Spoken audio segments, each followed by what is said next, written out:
So today, Bud and I are out here. We moved some bulls across this road here yesterday, and I missed 3 of them. I've got 2 of them located, and they're down there by the gate, but now I'm just trying to find the last one. So we'll see how it goes. Bulls, you know, cows would be a lot more enjoyable if you didn't have to deal with bulls, but we'll see how it goes. On a positive note, it is starting to green up a little bit, so that's always really nice to see.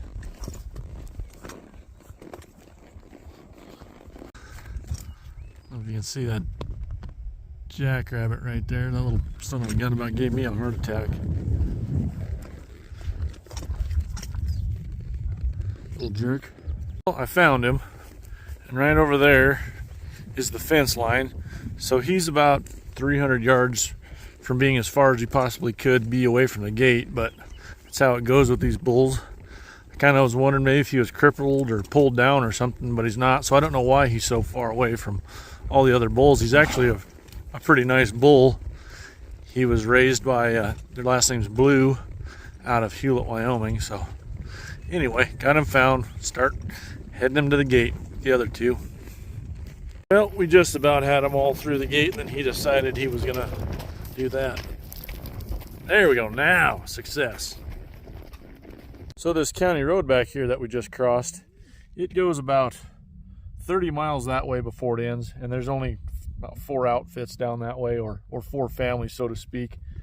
And then back this way, goes probably, I don't know, 10-15 miles that way, and there's some more families that live down that way, quite a bit more that way than that way, but still not very many. So I don't have to call the highway patrol or the sheriff or anything to stop traffic for me to cross cattle across this county road, which is really nice. It's my kind of county road. But most of this chore, I was along this road, you know, going along this fence line with that bull, and there was not one single vehicle that drove by, so it's kind of nice. Well, I was pretty sure I was done, but, which has kind of been the story here lately, I was headed home and I saw 2 cows over in this pasture, and that's the pasture where I had to pull that dead calf out of that heifer. And I don't think my neighbor has put cows in here yet, so I need to go check and see if there are 2 that belong over here, this side of the fence. So, go see. Holy smokes, that son of a bitch was tighter than a hillbilly's banjo string. I am probably not going to get that shut like it was. Dang. Well, definitely more than 2, so see if I can straggle down there and check the brands. Now we're taking a little pee break here, and they decided to take off, so this is going to take longer than I thought. Well, I finally got in front of them and turned them, but I still haven't got close enough to see shit on these bitches. Well, I finally got in front of them and got close enough, and unfortunately they are in the wrong pasture. It's kind of upsetting because there's some wild ditches. But I'm at the other end of this pasture now and had to open a different gate back here behind me to put them through. But I've got 4 of them I'm going to scoop up right here. And the 2 with calves, the 2 wildest ones, they've taken off again while I was opening that gate, so go find them too. Wild rips. Well, now I got everything headed in the general right direction. I'd like to get close enough to these cows to get their tag number. There's sometimes a couple of cows that'll go jump a fence line to go have their calf, but this is kind of ridiculous. This is several miles from where they're supposed to be, and they act like they're wilder than mountain scenery, so it might be something I want to get rid of in the fall, but we'll see. If they keep this kind of behavior up, they'll go. Well, I got them back on the right side of the fence. They're not where they're supposed to be, but at least they're on the right property.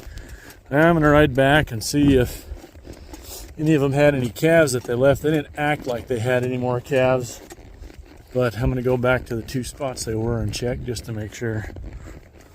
So I trotted by this and I decided I'd kind of show you. This is about all that's left of homesteads out here. It's just a depression in the ground. They would have had their homestead shack built over this, and this would have been their cellar. And the only way you can tell, other than the hole in the ground, is every once in a while you'll find like little bits of pottery and stuff on the ground, tin cans, things like that. But so that was kind of neat. Thought I'd show you. A lot of those old homestead shacks, they were taken and moved someplace else, and and either used to be added onto a house or used as a chicken coop or things like that. So that's why there's not one there anymore, probably. But just thought I'd share that with you.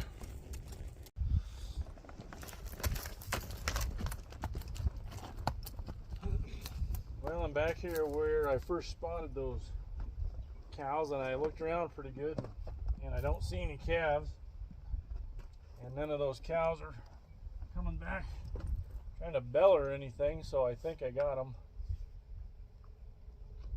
Now I gotta, you want a drink, bud? Can't believe this horse ain't thirsty.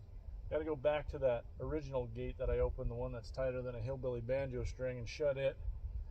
And then I'm gonna drive home, but I'm gonna drive home with my eyes squinted so I don't see anything else going awry, and I can just make it back home and get something to eat. Thanks for watching. And I told Bud when I first caught him, I said, this is going to be an easy chore, don't worry. Just going to move some bulls across the road, and then 4 hours later, we're still out here. So, good times. All right, one more little thing. That last little clip, you saw that this horse shook while I was getting some air under his saddle, and the whole saddle and the blanket slid back. So when that happens, you don't just want to slide the saddle and the blanket forward. You want to actually pick it up and go a little bit too far forward and then set it down and then slide it back. Because if you just kind of stuff it forward on them, it's going to pull all their hair forward, and that hair right there naturally kind of lays back like that. So you want to pick it up and set it down and slide it back, so then that hair's laying like it's supposed to, so it's not uncomfortable for them. But just a little something extra I thought I'd add before I get out of here. Well, I fixed the gate, and that's how that son of a bitch is going to stay.